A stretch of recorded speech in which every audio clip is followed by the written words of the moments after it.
बोलिए उमापति महादेव की जय हो। तो आज सुंदर हम सभी ने गणेश जी महाराज के जन्म की कथा को श्रवण किए और पतिव्रता नारी के क्या क्या लक्षण होना चाहिए और माता पार्वती की विदाई सुंदर हम लोगों ने सजल नेत्रों से किया। तो अब हम सभी सुंदर श्री गणेश जी महाराज के जन्म की कथा को श्रवण करेंगे। बोले गणेश जी महाराज की जय हो। तो एक बार की बात है,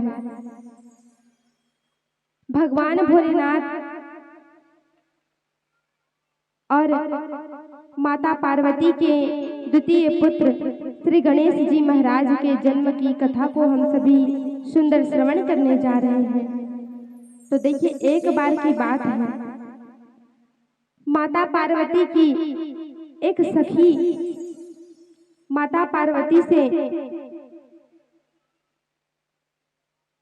कहती है कि हे देवी, मुझे लगता है कि आपका कोई व्यक्तिगत सेवक होना चाहिए, आपका कोई पर्सनल सेवक होना चाहिए। तो पता है माता पार्वती क्या कहती है? माता पार्वती कहती है, देखो ये भोलेनाथ के सब गण, ये सब मेरे ही तो सेवक हैं, मुझे और सेवकों की क्या आवश्यकता है, मुझे और सेवकों की क्या आवश्यकता है।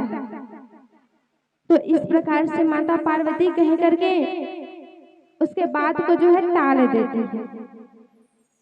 अब एक दिन की बात है, नंदीकेश्वर जी महाराज नंदी जो है पहरा देते हुए खड़े थे और भीतर जो है माता पार्वती स्नान कर रही थी। तो एक बार भगवान भोलेनाथ आते हैं और नंदी से कहते हैं कि हटो, मुझे भीतर जाने दो। पर नंदी कहता है कि प्रभु भीतर माता जी स्नान कर रही है और आप भीतर नहीं जा सकते। परंतु भगवान भोलेनाथ ने नंदी को साइड में किया और घुस गए अंदर। तो जैसे ही भगवान भोलेनाथ भीतर गए तो माता पार्वती की सखियां जो है वहां से लज्जित होकर के भाग गई। तो उस दिन माता पार्वती को लगा कि मेरी सखियां जो है सही कह रही थी कि मेरा कोई व्यक्तिगत पर्सनल सेवक होना चाहिए। जब मेरी मर्जी होगी किसी को भीतर बुलाने की तो बुला लूंगी, वरना वहीं पर बैठे रहेंगे। तो माता पार्वती ने विचार किया और विचार करते करते माता पार्वती जो है स्नान कर रही थी। तो विचार ये थी, येसी चसा देवी वपुषो मल संभवम। विचार करते करते माता पार्वती ने अपने मल से, अपने हाथ के मैल से एक सुंदर बालक का निर्माण कर दिया। देखिए, गणेश जी महाराज का जन्म होने ही वाला है, तो आप सभी से निवेदन है कि तैयार करके रखें। आप सभी जो विलम्ब कर देते हैं लाने के लिए। तो माता पार्वती जो है विचार करती है। विचार ये थी, चसा देवी वपुषो मल संभवम। अपने मैल से जो है एक सुंदर बालक का निर्माण कर देती है और उस बालक के सर्वा अवयवो निर्दोषम, उस बालक के सारे अवयव निर्दोष थे। क्या थे? निर्दोष थे। भोलेनाथ के गण पधारने लगे हैं, गणेश जी आए हैं। गणेश जी और भोलेनाथ के गणों का युद्ध होता है, तो भोलेनाथ के गण पहले से ही आ गए कि हम आने ही नहीं देंगे। तो माता पार्वती ने जब उस सुंदर बालक का निर्माण किया जिसके सारे अवयव निर्दोष थे, परंतु उसमें अभी जीव नहीं है, माता पार्वती जब उस बालक को ममता भरे नेत्रों से देखती है तो उस बालक में जो है जो मूर्ति वो निर्माण किए रहती है, उस मूर्ति में जीव उत्पन्न हो जाता है, वही गणेश जी स्वामी कहलाते हैं। बोलिए गणेश जी महाराज की जय हो। तो आज हम सभी के बीच सुंदर श्री गणेश जी महाराज का जन्म हो गया। बोलिए गणेश जी महाराज की जय हो। तो आइए हम सभी सुंदर गणेश जी महाराज का के जन्म का आनंद ले, फिर आगे की कथा को श्रवण करेंगे कि किस प्रकार से उसका धड़ सिर से जो है धड़ अलग हुआ, शाम को पीना। तो आइए हम सभी सुंदर कथा को श्रवण करते हैं और आप सभी माताओं से निवेदन है कि अभी बैठ जाइए और जब स्वामी श्री गणेश जी महाराज का सिर जो है धड़ से अलग होगा तो हाथी का सिर लगाया जाएगा। उस समय आप सभी सुंदर खड़े होकर के भगवान श्री गणेश जी महाराज का स्वागत करेंगे। अभी गणेश जी महाराज का जन्म हुआ है, उसका सिर जो है सिर पे जो है हाथी का सिर नहीं लगा है, इसलिए अभी हमारे श्री गणेश जी महाराज बालक के रूप में है। आप सभी देख भी रहे हैं, है कि नहीं?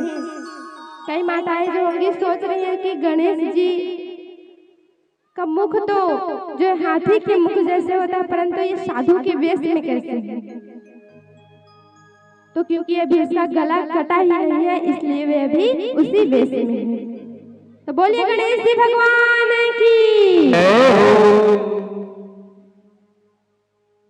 तो सुंदर श्री गणेश जी महाराज का जन्म हो गया। माता पार्वती ने सुंदर पीले धोती पहनाई, उस बालक को लाल चंदन लगाया, जिससे उस बालक में सुंदर जीव उत्पन्न हो गए। माता पार्वती अपने पुत्र गणेश को कहती है कि हे पुत्र, हे तात नारद प्राज्ञ, हे तात शृणु मद्वाक्यम द्वारपालो भवाग्य में। हे गणेश, आज से तुम मेरे द्वारपाल हुए और ये लो लाठी, और इस लाठी को हमेशा धारण करके रखना और जब तक मेरी आज्ञा ना हो तब तक किसी को भीतर आने मत देना। अब गणेश जी महाराज को लाठी पकड़ाए तो गणेश जी महाराज जो है लाठी पकड़ते हैं और लाठी को पकड़ करके बड़ी प्रसन्न हो जाते हैं। तो उसी समय आनंद हो गया। भोले बाबा पुनः पधारे तो भोले बाबा देखते कि इतना सुंदर बालक, अरे पहले तो यहाँ नंदी रहता था, पहरा देता था, परंतु आज ये बालक कौन है और बड़े सुंदर दिख रहा है। दिख रहा है कि नहीं?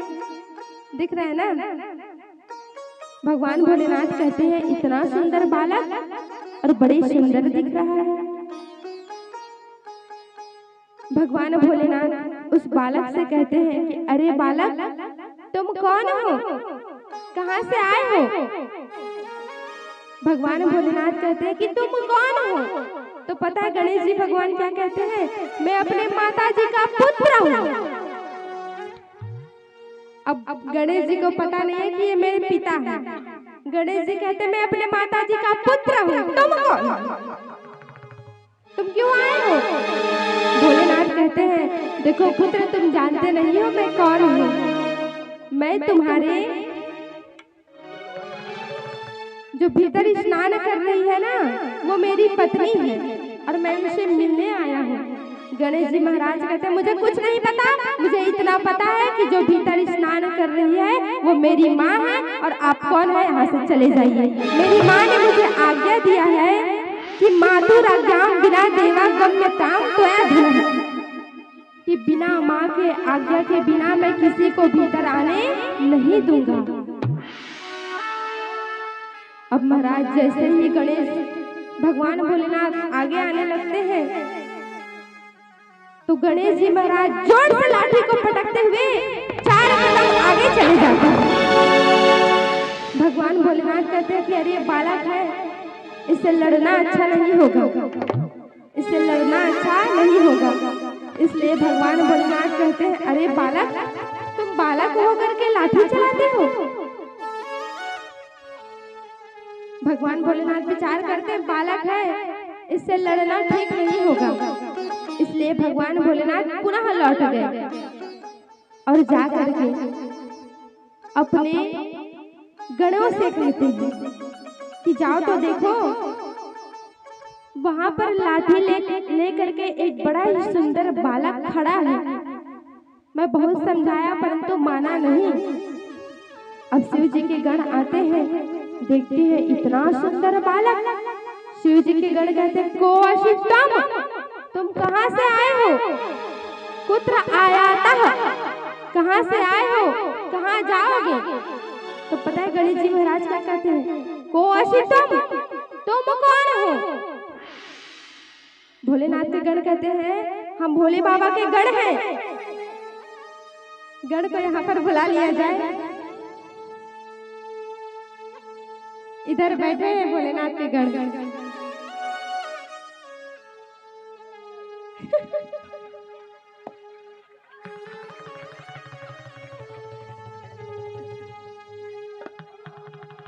भोलेनाथ के गण कहते हैं को अशिष्टम,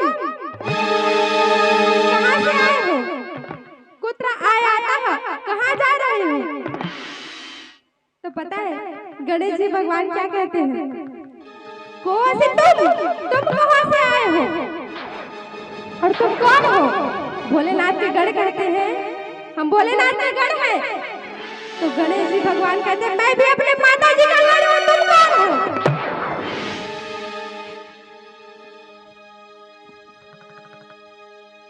महाराज जब इस प्रकार से कहते हैं कि मैं अपने माता जी का गण हूँ, तुम कौन हो? भोलेनाथ के गण कहते हैं भोलेनाथ के गण हैं। गणेश जी कहते हैं मैं अपने माता जी का गण हूँ। भोलेनाथ के गण कहते हैं अरे आज तक तो हमने तुम्हें यहाँ पर और कभी नहीं देखा, कहाँ से आ गए? तो गणेश जी महाराज कहते हैं हमने भी आज तक आपको कहीं नहीं देखा, आप कैसे आ गए हो? तो इस प्रकार से गणेश जी महाराज लाठी को पटकते हुए कहते हैं देखो अभी एक बाबा आए थे, मैंने एक लाठी दमक दी, भाग गया। अपने पिताजी को भोलेनाथ को कहते हैं और अगर तुम भी आए ना तो बचने वाले नहीं हो।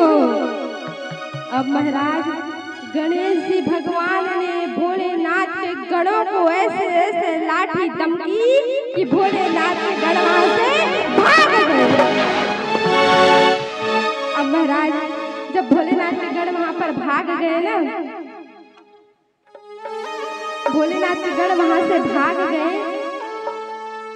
तब भगवान भोलेनाथ कहते हैं अब मुझे ही जाना पड़ेगा। देखिए भोलेनाथ के गण है उसे बैठा दिया जाए, क्योंकि ये भोलेनाथ के गण देख रहे हो ना, ये कोई ऐसे वैसे गण नहीं है। इसने आज भगवान भोलेनाथ के गण का सुंदर रूप बनाया है, इसलिए इसे साक्षात शिवलोक की प्राप्ति होगी।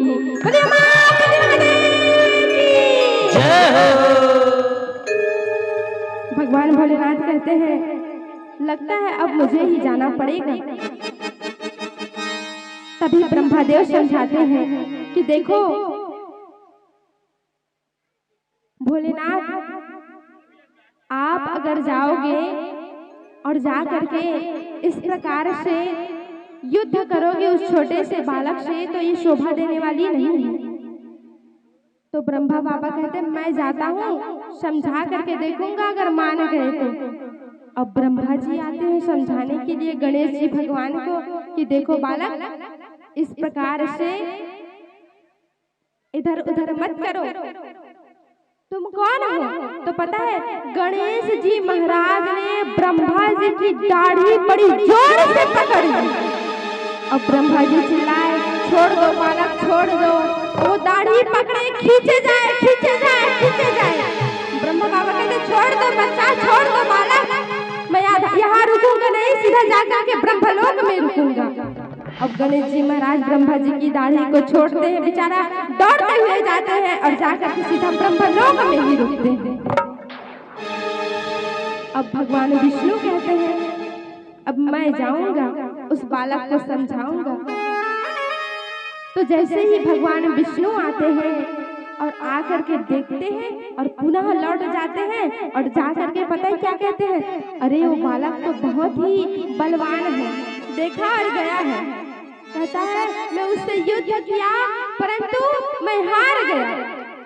भगवान विष्णु उसको देखे बसाए और कह रहे कि मैं उससे युद्ध किया और हार करके आ गया, क्योंकि भगवान विष्णु बड़े समझदार हैं। तब भगवान भोलेनाथ कहते हैं कि अब मुझे ही जाना पड़ेगा। अब महाराज जैसे ही भगवान भोलेनाथ जाते हैं, भगवान शंकर के साथ में गणेश जी का बड़ा भयंकर युद्ध प्रारंभ हो गया। और महाराज उसी समय भगवान भोलेनाथ ने अपने अमोघ त्रिशूल से गणेश जी के धड़ को जो है सिर को जो है धड़ से अलग करके गणेश जी महाराज का गला जो है कट गया।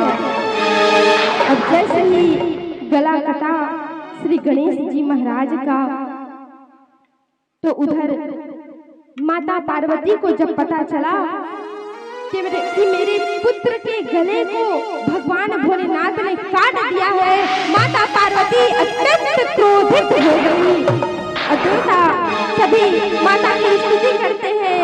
देवता सभी कह रहे हैं भगवान अगर आज माता पार्वती के इस क्रोध को शांत नहीं किया जाएगा तो आज पूरी पृथ्वी जो है जल करके भस्म हो जाएगी। हाहाकार मच गया। देवता सुंदर माता की स्तुति गा रहे हैं। आइए हम सभी सुंदर माता पार्वती की स्तुति गाते हैं। बोले पार्वती मैया की। अय गिरि नंदनि नंदति मेदनि विश्व विनोदनि नंदनुते, जय गिरिवर विंध्यो सिरिभुवन श्रीनिवासनि नयनसुते। अय गिरि नंदनि नंदति मेदनि विश्व विनोदनि नंदनुते, गिरिवर विंध्यो सिरिभुवन विष्णु विनाशनि भगवती हे शिव कंठ कुटुंबिनी हर गुण मंडन भूरि कृते। जय जय हे महिषासुरमर्दिनी रम्यकपर्वणि शैलसुते। सुरवर वरसनि नर्दति सरसनि दुर्मुखरसनि हर्षरते। त्रिभुवन पोषणि शंकर तोषणि कलदीशोषणि घोषयते। धनुजनि रोषणि ततिसुत रोषणि गुरुमति शोषणि सुन्दुसुते। जय जय हे महिषासुरमर्दनि रम्यकपर्वणि शैलसुते। जय जय हे महिषासुरमर्दनि रम्यकपर्वणि शैलसुते। अयि जगदम्ब मंदकदम्ब वन प्रियवासनि हसरते। शिखरि शिरोमणि तुंग हिमालय संकनिजालय मध्य गते। मधु मधुमारे मधुकैटभञ्जनि मधुकटभञ्जनि रसरधरे। जय हे महिषासुरमर्दनि रम्यकपर्वणि शैलसुते। अयि शतखण्ड विखण्ड तरुण विदूर्ण धुतूर्ण गजाधिपते। त्रिभुवन गण्ड विदारण चण्ड पराकण शून्य मगनभिते। निज भुज दण्ड विदीर्ण विखण्ड विनाद विदूर्ण भजादिभिते। जय जय हे महिषासुरमर्दनि रम्यकपर्वणि शैलसुते। रम्यकपर्वणि शैलसुते। रम्यकपर्वणि शैलसुते। बोलिए पार्वती मैया की। तो जब इस प्रकार से सभी देवता माता की स्तुति करते हैं, जगदम्ब नमस्तुभ्यं शिवाय चा नमस्तुते, चंडिकाय नमस्तुभ्यं कल्याणे चा नमस्तुते, तब माता पार्वती का क्रोध जो है शांत होता है। माता पार्वती कहती है कि मैं केवल 2 शर्तों पर ही इस महाप्रलय को रोक सकती हूँ। बोले पहला शर्त ये है कि मेरे पुत्र को जीवन दान दिया जाए, और दूसरी शर्त ये है कि मेरे पुत्र की जो है प्रथम पूजा हो, उसे प्रथम पूज्य घोषित किया जाए, तभी मैं इस क्रोध को जो है शांत करूंगी, इस महाप्रलय को रोकूंगी। तब सभी देवता हाथ जोड़ करके कहते हैं कि हे माँ भगवती, आपके दोनों शर्त जो है हमें स्वीकार है। तब नंदिकेश्वर जी जाते हैं और एक हाथी के सिर को काट करके लाते हैं और गणेश जी महाराज के धड़ पर आरोपित कर देते हैं, जिससे गणेश जी स्वामी पुनः जीवित हो जाते हैं। बोलिए गणेश जी भगवान की जय हो। आइए हम सभी के समक्ष सुंदर श्री गणेश जी भगवान का आगमन हो चुका है, तो आप सभी जोर से जयकारा लगाएंगे। बोलिए गणेश भगवान की जय हो। तो इस प्रकार से सुंदर श्री गणेश जी महाराज का भी जन्म हो गया। तभी भगवान भोलेनाथ कहते हैं कि हे पुत्र, मैं तुम्हें ये आशीर्वाद देता हूँ कि आज के बाद हम त्रिदेवों की पूजा बाद में होगी, पहले गणेश जी स्वामी की पूजा होगी। इसलिए छोटे से छोटे कार्यों में भी गणेश जी भगवान की पूजा सबसे पहले होती है, क्योंकि भगवान भोलेनाथ ने आशीर्वाद दिया है। माता पार्वती कहती है कि गणेशो विघ्न हरता ही सर्व काम फलप्रदा। ये गणेश जी महाराज का पूजन कर लेने मात्र से जो विघ्न बाधा होती है वे दूर हो जाते हैं। और श्री शिव महापुराण में लिखा गया है कि जिसे पुत्र की प्राप्ति ना हो, जो पुत्र की इच्छा चाहते हैं और उसे पुत्र ना हो रहा हो, उसे गणेश जी महाराज के इस सुंदर चरित्र को श्रवण करना चाहिए। और इस चरित्र को श्रवण करने से उस व्यक्ति को जो है पुत्र की प्राप्ति हो जाती है, अगर कोई पूरे श्रद्धा और विश्वास के साथ इस गणेश जी महाराज के जन्म की कथा को श्रवण करते हैं। देखिए, जब मेरी दूसरी कथा हुई थी पलारी से भंवरगढ़ में, तब जो परीक्षित बैठे थे मेरे मामा तो मामी जो है गर्भवती थी और मुझे बोली थी कि भांजी मुझे अच्छा से आशीर्वाद दो कि मुझे पुत्र की प्राप्ति हो।